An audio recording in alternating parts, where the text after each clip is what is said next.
시장의 여러 가지 이슈들을 조금 더 깊이 있게 들여다보는 마켓 비하인드 시간입니다. 오늘의 마켓 비하인드 이코노미스트 김한진 박사님과 함께하겠습니다. 박사님 안녕하세요. 네, 안녕하세요. 네. 오늘 이 말씀해 주실 부분이 미국의 증시와 또 우리나라에 또 어떤 영향을 미칠지 이런 부분들이잖아요. 자, 간밤에 이 뉴욕 증시가 상승으로 마감이 됐거든요. 좀 마감 상황과 또 이슈들 한번 짚어주시죠. 네, 반도체주가 조금 강했고요. 산업재나 전반적으로 조금 소폭이지만 그래도 강세로 마감이 됐습니다. 아무래도 고용 지표도 좋게 나왔고, 그리고 반도체 실적에 대한 기대감이 여전히 살아있고, 아직까지는 관세로 인한 본격적인 경기 둔화 징후가 나타나고 있지 않기 때문에 지금 무난히 1분기 실적을 소화하면서 주식시장이 아직까지는 실적 장세, 그리고 4월 이후에 지속되고 있는 기술적 반등을 지금 지속하고 있는 어제 장세였습니다. 네, 사실 근데 이제 5월이라는 이 기간이 미국 증시에서는 워낙에 이제 계절적으로 좀 부진한 기간으로 인식이 되잖아요. 역대급 5월을 지금 보내고 있는 미국의 어떤 증시 향방에 대해서 많은 분들이 이렇다 저렇다 이야기가 많은 상황입니다. 이런 상황 속에서 관세도 좀 영향이 있다라고 보여지잖아요. 네, 전통적으로 셀인 메이라고 그래가지고 네. 계절성이 분명히 확인되고 있습니다. 네. 지난 100년간 미국 증시를 보면. 하지만 이번에는 이제 관세가 모든 것을 쥐고 흔들기 때문에 조금 다른 양상을 보이고 있고요. 사실 관세 때문에 4월 2일 트럼프의 그 해방의 날 관세 발표 이후에 주가가 20% 빠졌거든요. 그리고 지금 2월 고점 대비로는. 네. 그리고 4월 2일 대비로도 거의 한 13%, 14% 빠졌죠. S&P 500 기준으로. 네. 그러다 보니까 지금 4월 중하순부터 기술적 반등이 나왔고요. 미중 간 휴전, 관세 휴전이 일어나면서 4월 중순부터 본격적인 반등을 지속하고 있고, 소위 관세는 아직도 전쟁 중이지만 이 불확실성은 해소된다라는 것, 주식시장이 가장 싫어하는 불확실성이 줄어드니까 일단은 기술적 반등이 이루어졌는데, 문제는 이런 불확실성, 즉 1차 관세 불확실성이 2차 관세 불확실성, 그러니까 경제 쪽에 어떤 타격을 줄 건지, 그리고 물가는 얼마나 올릴 건지, 그리고 파월 의장이 지난번에 얘기했던 공급망 충격은 어느 정도로 지금 다가올 건지, 이러한 펀더멘탈에 대한 불확실성은 아직까지는 지금 주가 상승을 가로막고 있는 상태. 그래서 과연 지금까지의 최근의 기술적 반등이 지속될 수 있는지에 대한 부분에 대해서는 조금 회의적이다. 저는 그렇게 생각하고 있습니다. 네. 그렇다 보니까 이제 미중 긴장이 완화되면서 좀 투자자들이 그래도 좀 안도한 5월이 아니었나 싶습니다. 자, 이런 속에서 갈등이 고조가 됐지만 이번 주에 미국과 중국, 트럼프 대통령과 시진핑 국가주석이 통화를 통해서 대화를 할 가능성이 좀 나오고 있습니다. 투심이 이 때문에 좀 살아나는 게 아닌가 싶은데, 관세 얘기가 참 많잖아요. 네. 이 관세 안에서도 좀 주목을 해야 될 만한 부분이 있을 것 같은데요. 네, 지난주에 보도가 됐습니다만은 네. 일단 트럼프의 관세 정책이 법적 근거성에 대한 제동이 걸렸죠. 다행히 연방 순회 항소법원에서 일단은 계속해라라는 이제 가처분 금지 신청을 지금 받아들여 준 거죠. 네.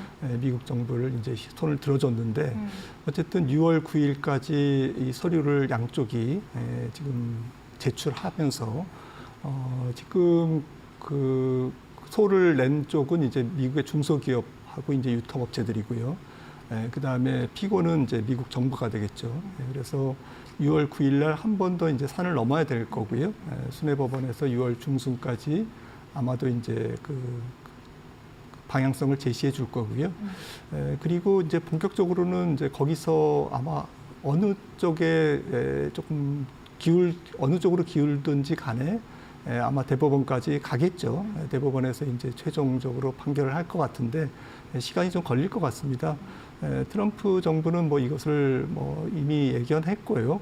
그래서 대체 법안으로 지금 무역법 332조라든지 301조라든지 232조라든지 이런 대체 법안을 통해서 아마도 지속할 것 같습니다.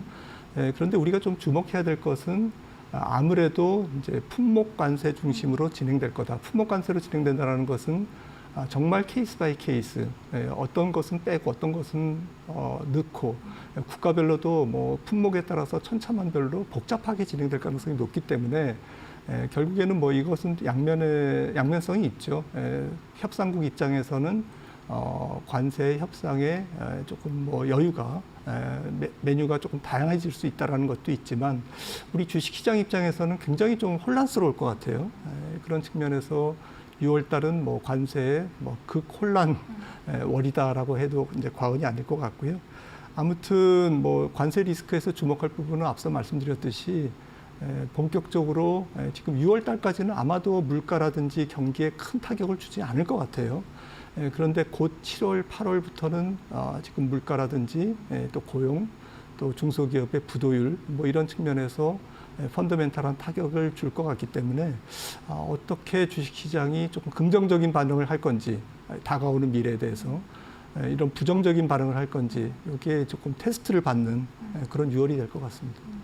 이 품목 관세라는 게 좀 우려가 되는 부분이 아닐까 싶습니다. 좀 관세에서 좀 제외적으로, 예외적으로 되는 품목들 예상이 되는 그 품목이 있을까요? 지금 그러니까 이제 보편 관세는 아무래도 지속 가능하지 않을 것이다라고 이제 아마 트럼프 정부는 볼 것 같고요. 그러다 보니까 이제 가장 대표적인 것이 이제 철강, 알루미늄. 지금 25%에서 50%까지 높여서 지금 유럽도 당황해서 지금 협상에 임하고 있고, 중국도 우리나라도 마찬가지고요. 그래서 철강, 알루미늄이 가장 대표적인 거고, 그다음에 목재, 제약, 제일 중요한 것은 IT 부분이죠. 반도체 부분인데, 반도체 부분에서는 스마트폰과 노트북 또 여러 가지 가전제품을 포함해서 이게 포괄적으로 지금 반도체 그 관세법으로 지금 뭉뚱그려 있기 때문에 이게 이제 더 이제 세분화돼서 품목별로 나눠질지, 아니면 지금 최근에 보도된 바와 같이 좀 이것을 뭐 이렇게 포괄해서 품목 관세를 이렇게 다 모아서 이제 IT 전반에 대한 관세로 진행이 될지, 아직까지 이 부분도 좀 불확실합니다만은 아무래도 우리나라 입장에서는 제일 중요한 게 이제 반도체 부분인 것 같습니다. 이게 세분화되는 게 보통 일이 아닌 것 같습니다. 정말 이 반도체도 참 걱정이고, 자 그런가 하면 이 연준 내부에서 이 금리 인하 논쟁이 상당히 뜨거워지고 있습니다. 리사쿡 연준 이사 같은 경우에는 이 트럼프 대통령의 관세 변화, 정책 변화로 연준의 물가 안정화 노력이 방해되는 거다라고 얘기를 하고 있고, 또 라파엘 보스텍 연준 총재 같은 경우에도 올해 몇 번 금리 인하를 생각을 했다라고 얘기를 하고 있습니다. 대부분의 연준 이사들이 무역 전쟁의 추이를 더 보고 또 금리 인하를 해도 되지 않냐, 조금 미루자라는 신중론을 가지고 있기도 한데요. 이렇게 이 조기 금리 인하를 주장하기도 하고 또 아니기도 한데, FED 그러니까 연준에서는 이 금리 인하를 단행할 가능성이 얼마나 된다고 보십니까?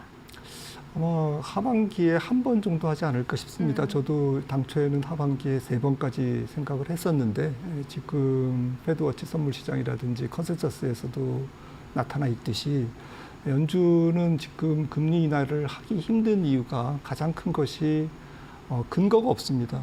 금리 인하를 하면 무엇 때문에 한다라는 근거가 있어야 되는데, 아직까지 인플레이션이, 기대 인플레이션이 올라가고 있지만 실제 인플레이션은 아직 올라가고 있지 않고 있고요.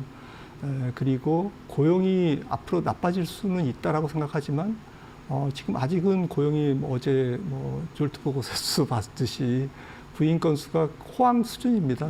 빈 일자리가 지금 실업자 한 명당 1.1개 수준으로 호황 수준이고, 그러다 보니까 기대 인플레이션을 가지고 미리 선제적으로 할 수 없는 게, 이미 미국의 지금 금리가 4.0%의 기준금리가 지금 굉장히 제약적인 수준은 아니라 할지라도 부양적 수준은 결코 아니거든요.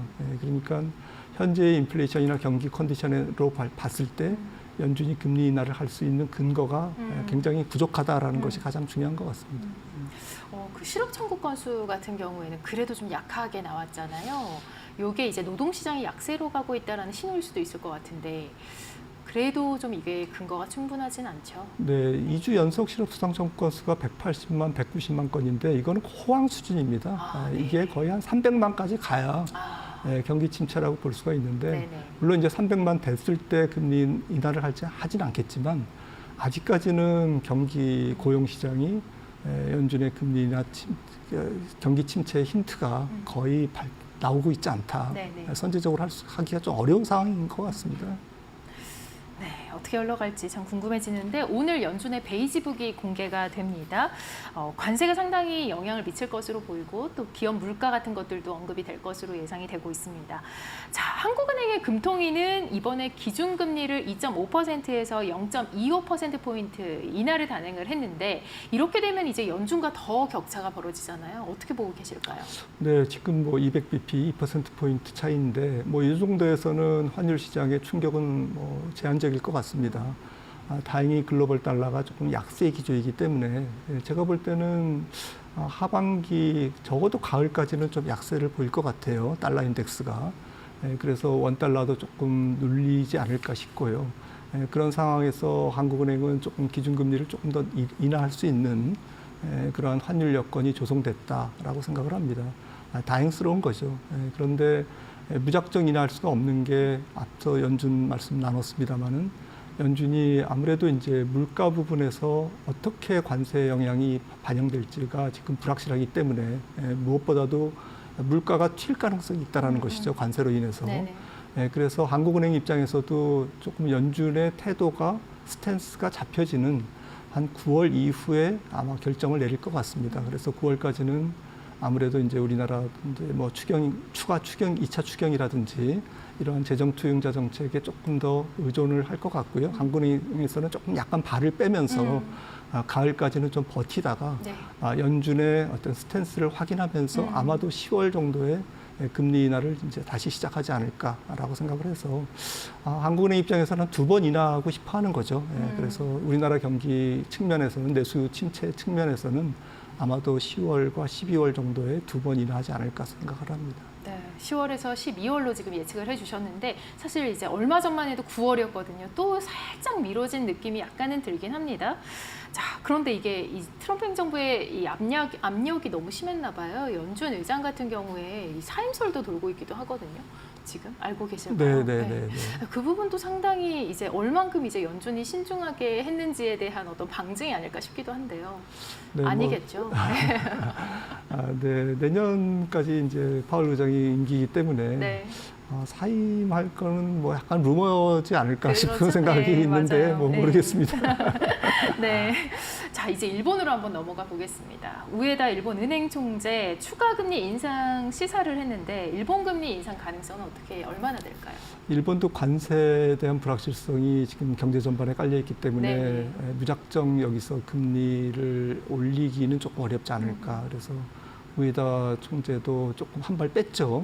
그래서 그저께 뭐 발언을 했는데 참여연 연사 보고에서 조금 신중하게 하겠다라고 지금 얘기를 하고 있고요. 그 얘기는 뭐 일본은 뭐 통화 정책을 명확하게 이렇게 가이던스를 주지 않는 국가로 유명하기 때문에 100% 믿을 건 없습니다만은 제 생각에는 하반기에 인상을 해도 한 번 정도 그것도 한 가을 정도나 하지 않을까. 연준의 스탠스를 조금 보면서 하지 않을까. 그리고 엔달러가 지금 많이 내려와 있기 때문에 일본 입장에서는 관세 폭탄을 맞는 상태에서 엔화가 이렇게 계속 강세를 가면 수출 기업들의 부담을 줄 수 있기 때문에 아무래도 계속 이제 조금 미룰 것 같습니다. 금리 인상 시점을.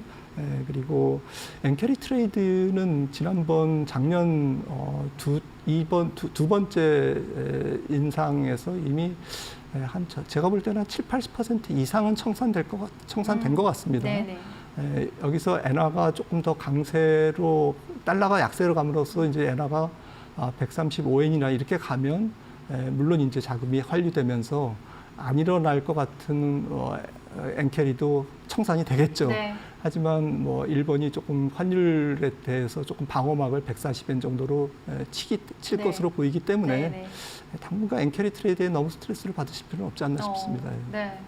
그래도 우려 사항에서는 조금 거리를 둬도 괜찮다라는 얘기를 해주신 것 같습니다.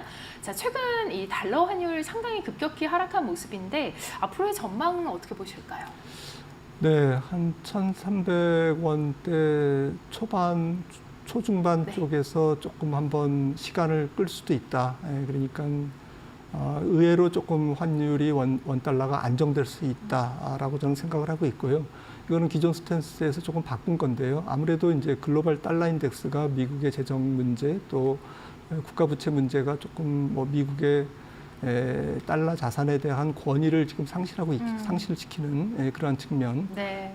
그리고 전반적인 리얼머니 그러니까 연기금이라든지 국부펀드의 장기 펀드와 해지 펀드 모두 지금 포지션을 일단은 조금 뒤로 빼고 있습니다. 네. 이거는 그동안 트럼프가 이제 내세웠던 여러 가지 정책에 대한 실망감이 조금 환율이 시장에 투영된 게 아닌가 싶고요. 크게 보면은 지난 아주 수년간 진행되었던 네. 3차 달러 강세 때 30% 달러가 강세를 보였거든요.